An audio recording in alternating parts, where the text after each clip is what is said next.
There are three fundamental errors that people make when they train their core. So what we're going to do in this tutorial is talk about what the three errors are. We're going to talk a little bit about why they're a problem, and then the final thing is we're going to talk about some simple solutions that we can go about putting in place to correct those errors. So error number one is they do sit-ups and crunches. Now the main problem with sit-ups and crunches is the bending of the spine. So we're going to talk about that in the fact that it's injuring the spine and moving people towards a certain injury mechanism. Second fold, it's not using the torso or the core in the way that it's built to be used. But what we're going to do, we're going to talk more about that when we come on to error two. So injuring the spine. How does sit-ups and crunches or increase risk of injuring the spine and potentially injure the spine? Well, it all comes down to vertebra and the disc in between, or it comes down to the disc. Now, when we do a sit-up and a crunch, we flex, we extend. Now, the disc, which is like a circle sort of shape, has got a fibrous wall all around the outside with a compartment in the middle which is full or filled up with like a gel-like fluid. Now, every time we flex the spine, that fluid gets pushed to the back. Imagine I've got a seed or a pip in between my thumb and index finger. I push down on the front, it gets pushed towards the back. That's the essential mechanism that's happening. So if we do it enough, what will happen is that fluid will migrate through those rings, those fibrous rings, and it will eventually bulge against the disc, touch a nerve, create back pain, or it will fully herniate, again touch a nerve, and create back pain. So with regards to the spine, it's moving towards that injury mechanism. Now, there are a few things that will speed that process up. Number one is a genetic disposition. Some people are more prone to disc injury than others. So that's number one. Number two is the amount that you do it. So the frequency that you bend the spine. So the more you do it, the quicker it will happen. The less you do it, the less quick it will happen. And then the third one is the load that you use. So for example, if you're doing a sit-up and a crunch, or sit-up or a crunch, I should say, we'll put a certain amount of pressure on the spine. If we then add a plate or a weight on our chest, which is like 5 or 10 kilos, let's say, and we start doing it, it's going to add more pressure to the disc. So the more pressure we put on it, i.e. more weight or more load, the more it's going to speed up. So if we are genetically predisposed to it, we do a lot of them, and we use weight, we are going to be moving towards a bad back or a damaged spine much more quickly. So that's one reason to remove sit-ups and crunches from your core training, as it were. Error number two is they try to activate their muscle called the transverse abdominis. Now, this is taking your core away from how it is sort of built and how it is best used, how it is optimized with regards to core training.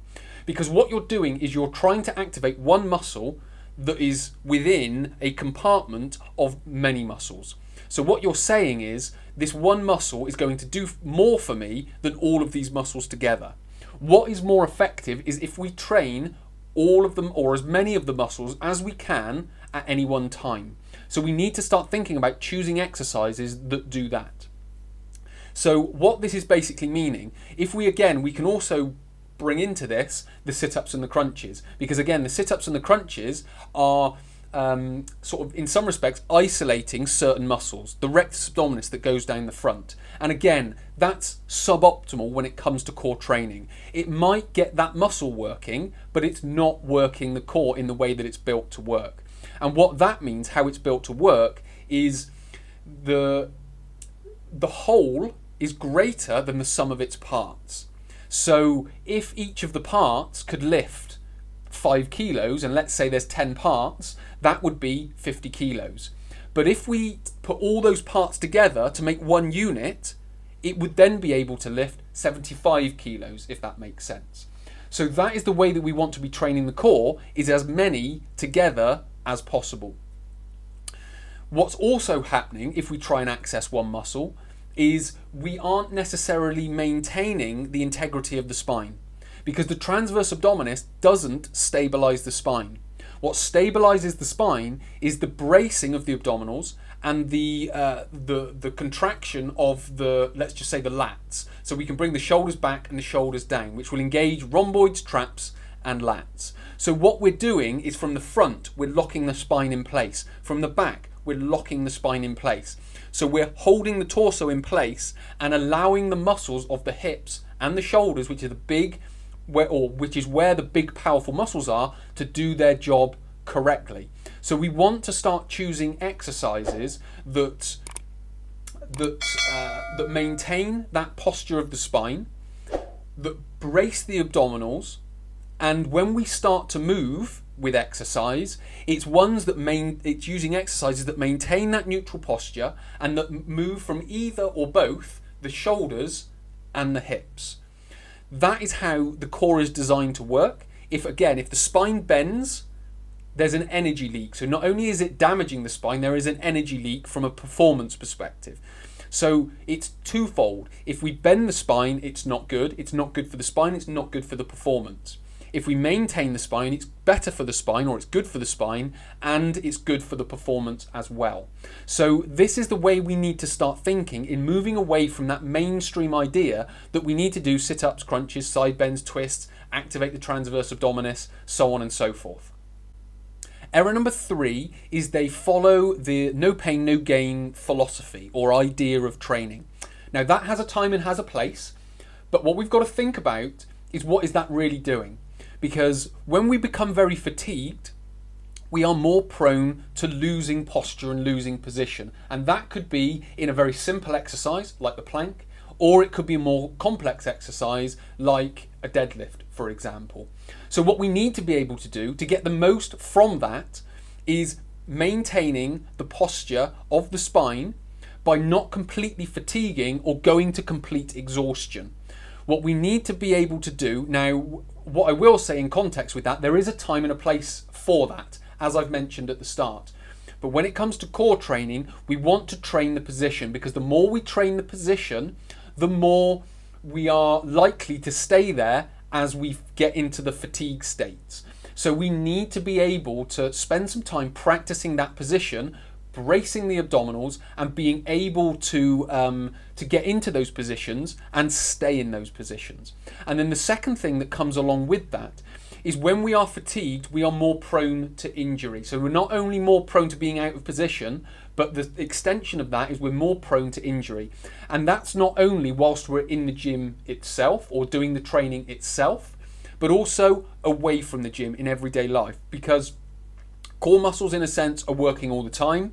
So we need to be able to not completely fatigue them, so that when we go back into everyday life, we aren't again more prone to injury because we're carrying around bags, or we are sitting in cars for a long time, or sitting at desks for long times, so on and so forth. So there is a bigger picture to it as well.